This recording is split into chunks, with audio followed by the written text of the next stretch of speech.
মধ্যপ্রাচ্যের পরিস্থিতি দ্রুত বদলে যাচ্ছে, আর এই মুহূর্তে সবচেয়ে বড় খবর এসেছে ইরান থেকে। দেশটিতে নতুন সুপ্রিম লিডার নির্বাচিত হয়েছেন এবং দায়িত্ব নিয়েছেন সৈয়দ মুস্তফা খামেনি, অর্থাৎ আয়াতুল্লাহ আলী খামেনি এর পুত্র। বিশ্লেষকদের একাংশই মনে করছেন তিনি অত্যন্ত কঠোর অবস্থানের জন্য পরিচিত এবং তিনি নিরাপত্তা ও সামরিক নীতিতে আরও দৃঢ় পদক্ষেপ নিতে পারেন বলে বিশ্লেষকরা জানান।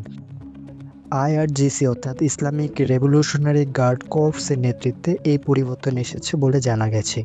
নতুন কমান্ডার হিসেবে এসেছেন আহমদ ভায়েদের নাম। এই পরিবর্তনের মধ্যে সামাজিক মাধ্যমে নানা দাবি প্রতিদাবি ছড়িয়ে পড়েছে, যদিও সেগুলোর সবকিছু স্বাধীনভাবে যাচাই করা সম্ভব হয়নি। অন্যদিকে ইসরায়েলের সাম্প্রতিক হামলার পর যে ক্ষয়ক্ষতির ছবি সামনে আসছে তা যথেষ্ট উদ্বেগজনক। একাধিক ভিডিওতে দেখা যাচ্ছে ভবনে আগুন, ধসে পড়া অবকাঠামো এবং উদ্ধার কর্মীদের তৎপরতা। কিছু প্রতিবেদনে বলা হচ্ছে আয়রন ডোম প্রতিরক্ষা ব্যবস্থা সব হামলা ঠেকাতে পারেনি, যদিও আনুষ্ঠানিকভাবে সব তথ্য নিশ্চিত করা হয়নি। তবুও সোশ্যাল মিডিয়ায় প্রচুর দৃশ্য ছড়িয়ে পড়েছে। তেল আবিব, হাইফা ও জেরুজালেম সহ কয়েকটি গুরুত্বপূর্ণ এলাকায় বিস্ফোরণের খবর পাওয়া গেছে।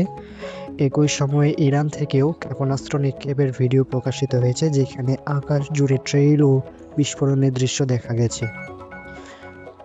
প্রতিরক্ষা বিশ্লেষকরা বলছেন এই সংঘাত প্রযুক্তিগত সক্ষমতার এক বড় পরীক্ষা হয়ে দাঁড়িয়েছে। ইরানের অভ্যন্তরে জনমতের চিত্রও লক্ষণীয়। বিভিন্ন শহরে বিপুল সংখ্যক মানুষ রাস্তায় নেমে সমাবেশ করছে এবং শক্ত প্রতিক্রিয়ার দাবি জানাচ্ছে। সরকার বিরোধী বিক্ষোভের পরিবর্তে জাতীয় সংহতির চিত্রই বেশি দৃশ্যমান হচ্ছে বলে অনেক প্রতিবেদনে উল্লেখ করা হয়েছে। এদিকে তেহরানের আবারও হামলার আশঙ্কা এবং কিছু আন্তর্জাতিক মিডিয়া অফিস লক্ষ্য করে হামলার অভিযোগ উঠেছে। পরিস্থিতি কেবল ইরান ইসরায়েলে সীমাবদ্ধ নেই।